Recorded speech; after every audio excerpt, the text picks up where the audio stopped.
Yo, yo, yo, what's up, party people? Welcome to another episode of Thrive and Dive.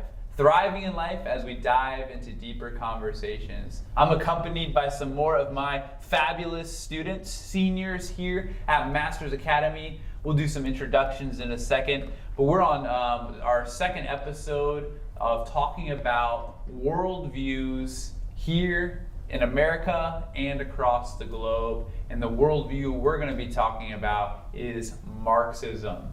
Very prevalent, very relevant. And again, a definition of a worldview is how you view the world, how you interpret its events, and then how you apply what you interpret into action. So before we jump into the thick of Marxism, which is a lot, I just want to get a little icebreaker going with our panel members, if you will. So go ahead and give them your name, and then the question I have for you guys today, right on the spot, so just think of your best answer. So Marxism has a lot to do with a political economic system, and I'm kind of jumping the gun here, but they believe in something called socialism, which we'll define in a second. So socialism has to do with money. So I have a money question for you. How much do you make? Not fine. What is your most satisfying or best purchase you've made? What was the item where like, man, that was worth it. I'm so glad I bought that item. Whether it was expensive or cheap, doesn't matter. Like, what's been your favorite, most satisfying purchase? So while you're thinking about that, for me, I have a couple. I also have a lot of unsatisfying purchases I wish I could take back, but hey, it's all good. My most satisfying purchase recently are Beats headphones or earbuds, whatever they're called. I'm a cheap guy and I don't like buying expensive stuff. So when it was like $200 for a pair of headphones, I'm like, this is so not worth it. But I'm like, I'll try it one time. And boy, has it not disappointed. Being at the gym every day, running and stuff, I'm like, I use this like 24 hours a day pretty much, right? Okay, I don't work out that much, but it was a useful purchase and it was worth the money. So, Mason, what was it? I just said your name, but what's your name? And what's the most satisfying purchase you've had? Hello, I'm Mason.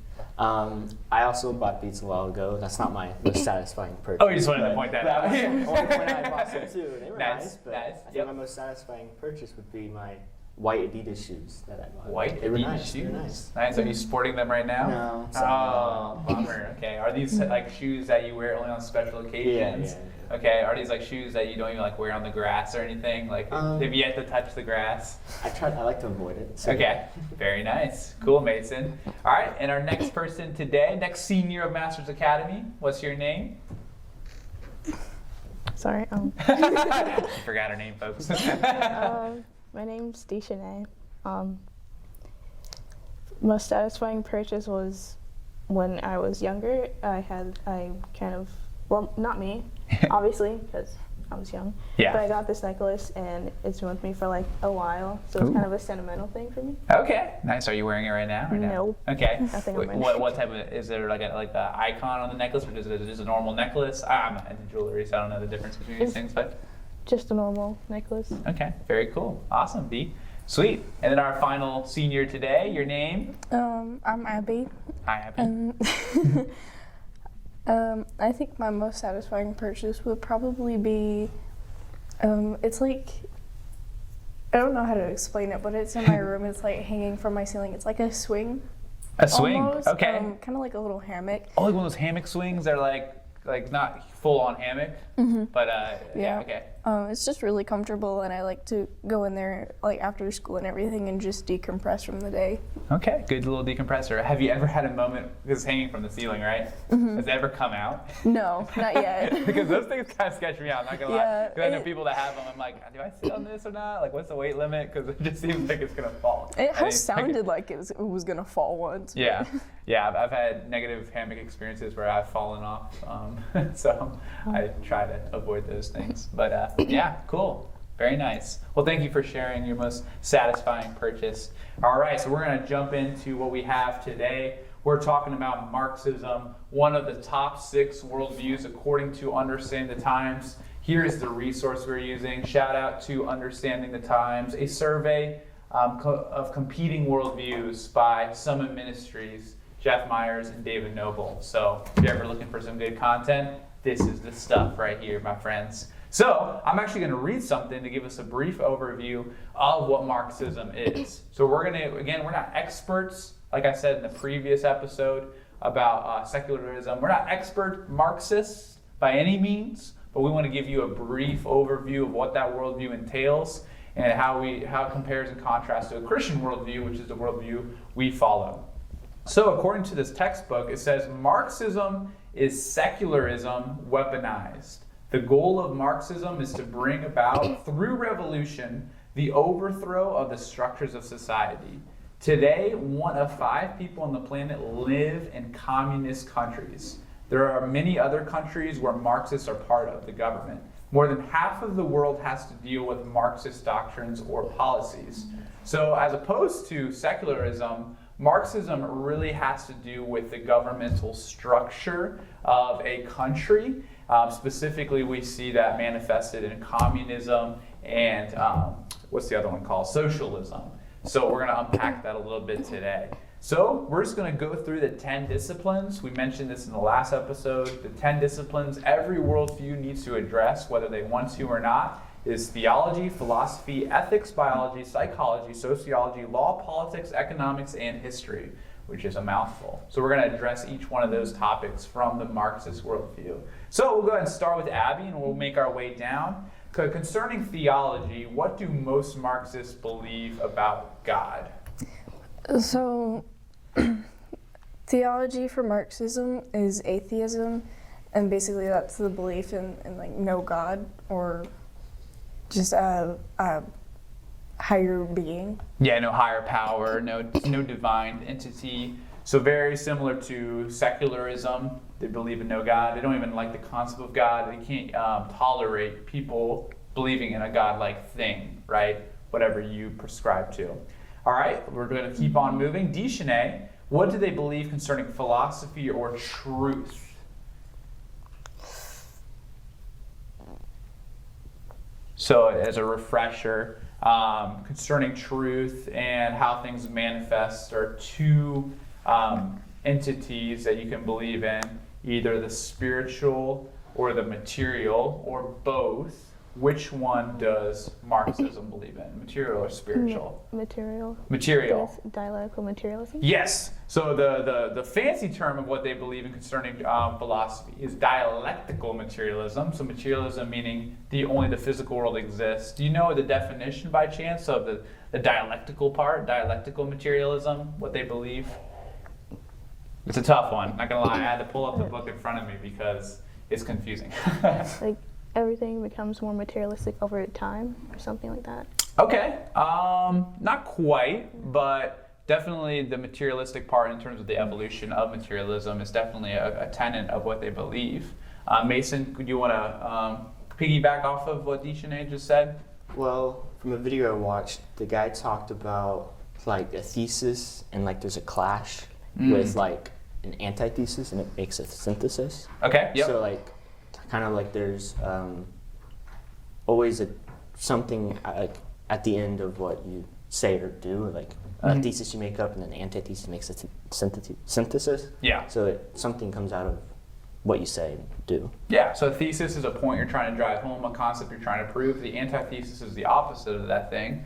And then eventually when those antithesis and thesis come together, they clash and you eventually get a synthesis, which is basically the result of that clash. So I'm going to jump the gun a little bit, but Marxism is all they love the idea of power struggle, right? We want to see the bourgeois, which is the sophisticated, high-end aristocrats, the rich people in the world, and then you have the proletariat. I don't know if I'm butchering these terms or not, which is your working class. They want to see the proletariat overthrowing the bourgeois, kind of similar to the French Revolution, if you will. I don't know if they co-signed the French Revolution, Marxists, but it's very, very similar.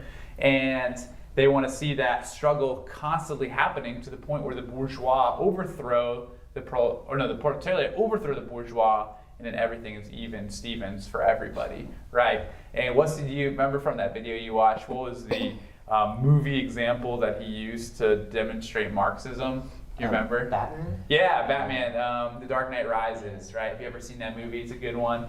You've got Bane overcoming Gotham, and basically he empowers the proletariat to overthrow the bourgeois, the rich people in Gotham. And what happens as a result? If you've seen the movie, Well, Batman ultimately comes on top. oh, but yeah, Batman.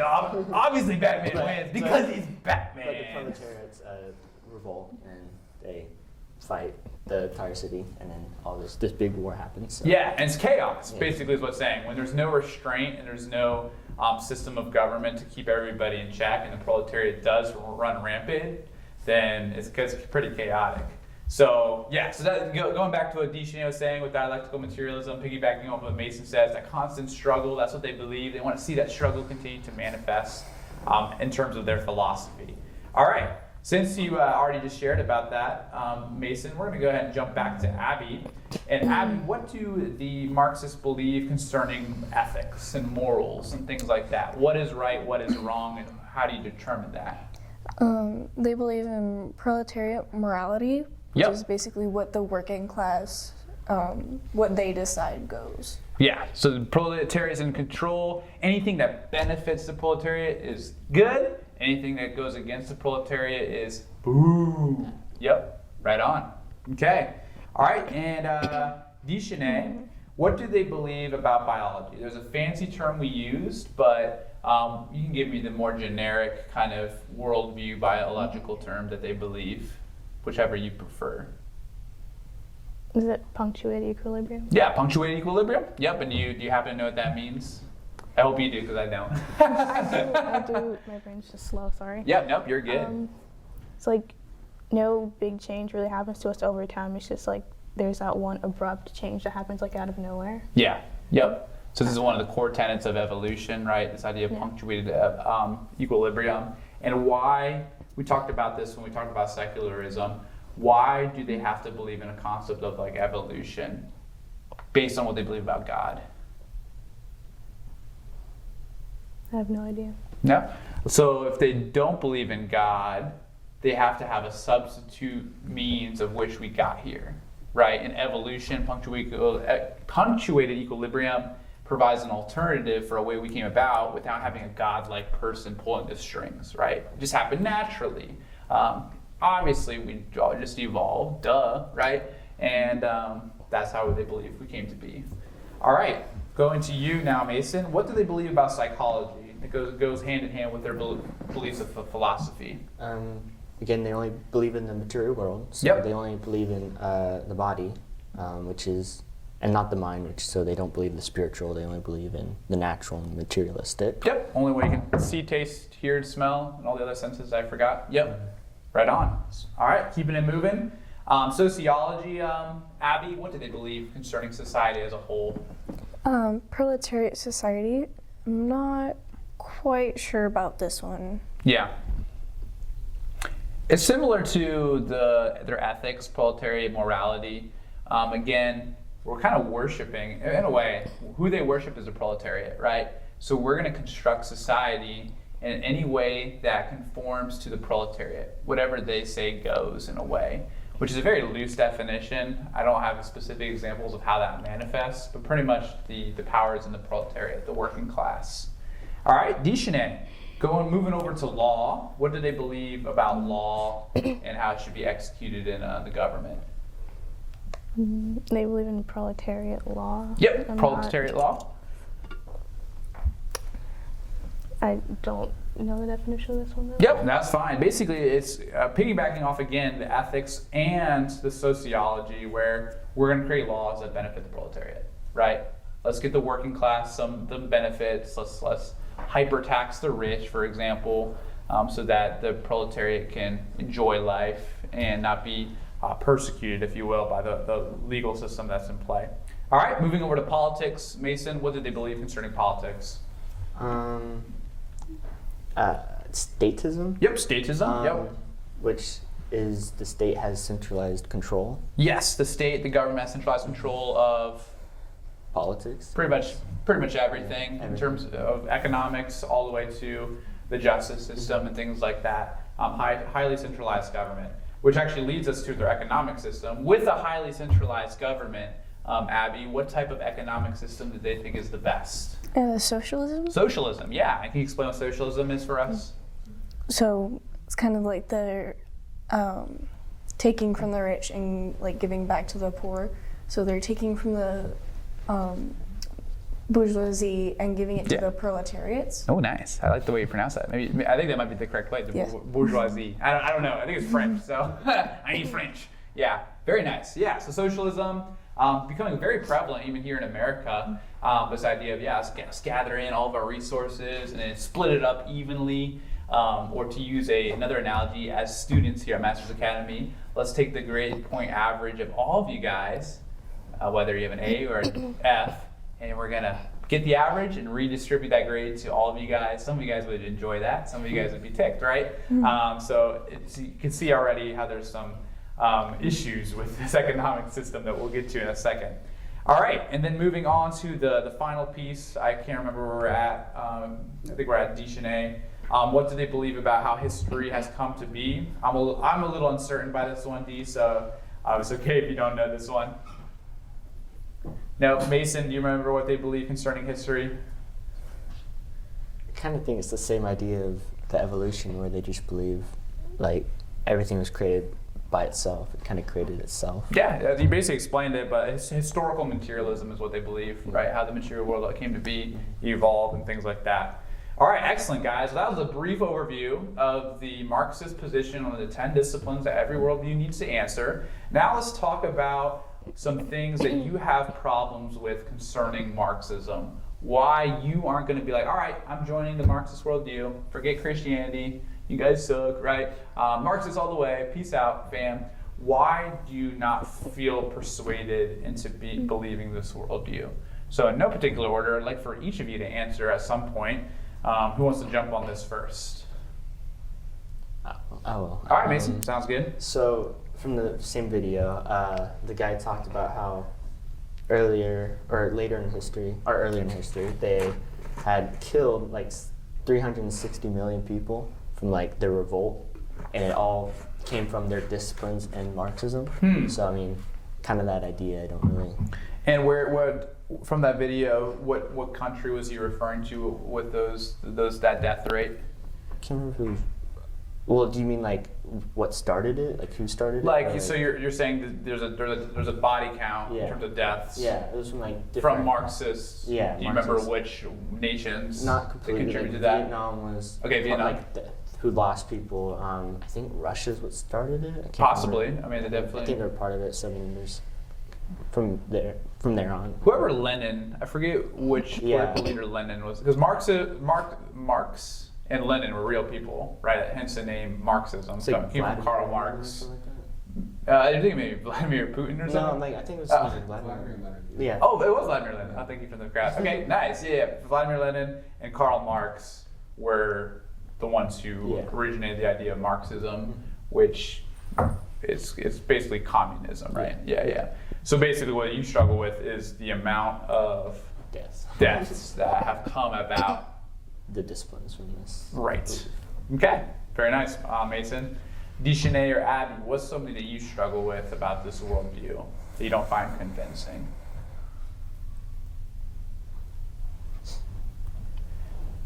Abby, you mentioned, you defined socialism.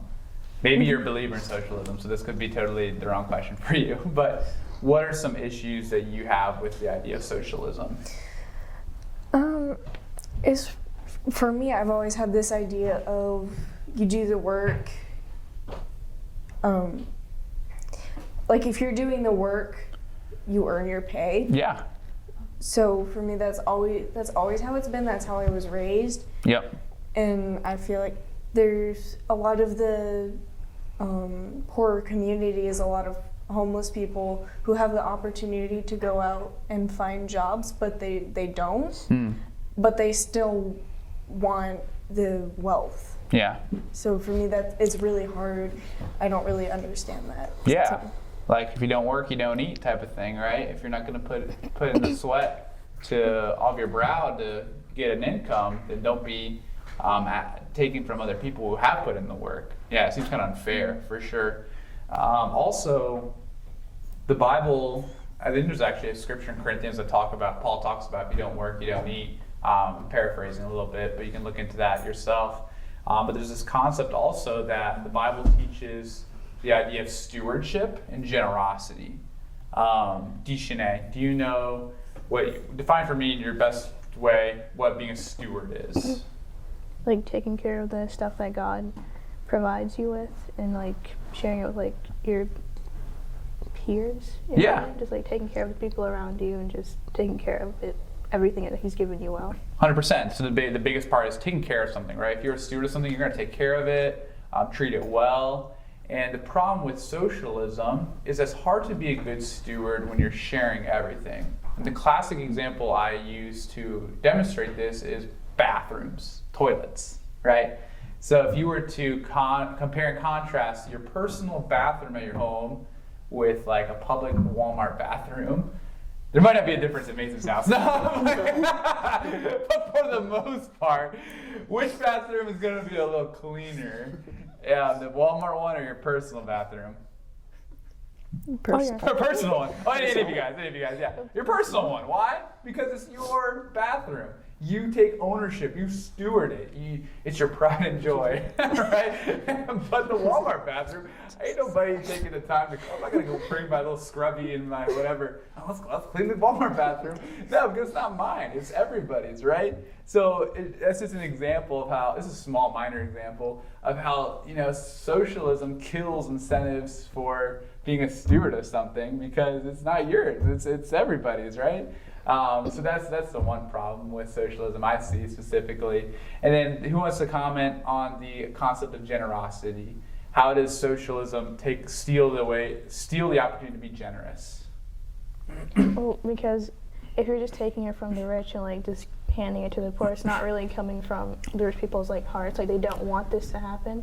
It's just like they're being forced into it. Exactly. It says in the Bible that God loves a cheerful giver. If you're being forced anyway to give, chances are you're not going to be too happy about it. But if you are able to own things, have private property, and the Lord does press on your heart to be generous, you have an opportunity to give freely, not under compulsion, for God loves a cheerful giver. I think that's in the book of Corinthians as well. So yeah, socialism robs us of those two opportunities, right? Stewardship and generosity. All right. So you already commented a couple times on some inconsistencies, but anyone else got any inconsistencies with Marxism? Because if not, I now want to talk about, so we adhere to the Christian worldview. What are some conflicts we as Christians have with Marxism? Again, I referenced this in the first video. Big movement out there is that we just all need to coexist, which sounds great on paper. But when you start putting the concepts into practical things, it's like it doesn't really work. So why can't we as Christians coexist with the ideology of Marxism? So Mason, I'll go ahead and start with you, if you don't mind. Well, the biggest conflict would be the fact that we as Christians want to save people because we want to help them create a relationship with God and then get to heaven. Yep. If we allow them to keep believing in their religion, coexisting, allowing them to believe that, we can't help them. Yeah, absolutely. I actually remember having a conversation with someone at work, not here at Masters, but at a previous job, where they love the idea of just living peaceably with all people, coexisting, and I'm for that. I want to live peaceably with all people. I don't want to drive wedges in between people intentionally. But if I truly love the person, I want to see them saved. And if I just let them keep on doing what they're doing, I know they're not going to experience salvation. So that's kind of the cruelest thing it could do to me, right? It's like you have the antidote to a disease, but you say to the patient, nah, you know what, coexist, any antidote will work. But you as a doctor know, no, the only antidote is what I have. Then it'd be cruel for you to just let them, eat bananas because they think bananas is going to get them better, right? Just eat a amount of bananas and be fine. No, the most loving thing to do is say, no, this is the only way you're going to get saved. So here it is. That's good, Mason. All right. What about you, Dishane or Abby? What are some of the biggest conflicts that Christianity has with what we describe through Marxism? I guess the idea that you have to create a conflict to change the economy in any way. Because as Christians, we know what we're trying to fix. The problem is already there. We don't need to create a problem in order to carry out our mission. It's just we know what's there. we know how to fix it, and we just. That's good. Yeah, because Marxism intentionally pokes the bear sometimes, right? Or all the time, because they like seeing that conflict, that struggle between the bourgeois and the proletariat. In the Christian worldview, we are looking to, we know what the problem is sin. It's not necessarily social classes, which social classes can be sinful, especially if you start demonstrating favoritism or partiality based on some social class. But yeah, we want to deal with the sin problem, not create more issues. Let's see how mad we can get with each other. It's like me as a teacher. I know D, Shanae, and Mason have beef with each other. I know there's a little beef. Let me stir the pot, poke the bear, and get them really going. You know, having fun to watch. Pull out the popcorn, right? That's not cool. Some of you guys do that. You need to stop that. All right. Anyway, Abby, what about you? I really agree with D, Shanae, because like it's really just Marxism. To really get what they want, they achieve what they want to see in the world, they have to create conflict before they can go any further. Yeah. And with Christianity, you're really dealing with the conflict that's already there and trying to get rid of that. So we're trying to redeem society. We know there's a struggle, but we're not trying to make it worse. Yeah, we're trying to cure it with the gospel. Yeah, that's good. Well, great, guys. Any closing thoughts concerning Marxism or your own personal study or things you've learned in my Bible class you want to close with? Yes, there's one thing my pastor in Tampa likes to say a lot is that God is not a respecter of persons, so it doesn't matter who you are, like what race you are or whatever, you can be saved. And what was I going to say? Oh God. Wait. I forgot what I was going to say. Oh, you're on a roll. Oh, so you can be saved and you're not too broken that God cannot use you. 100%. That's what he likes to say.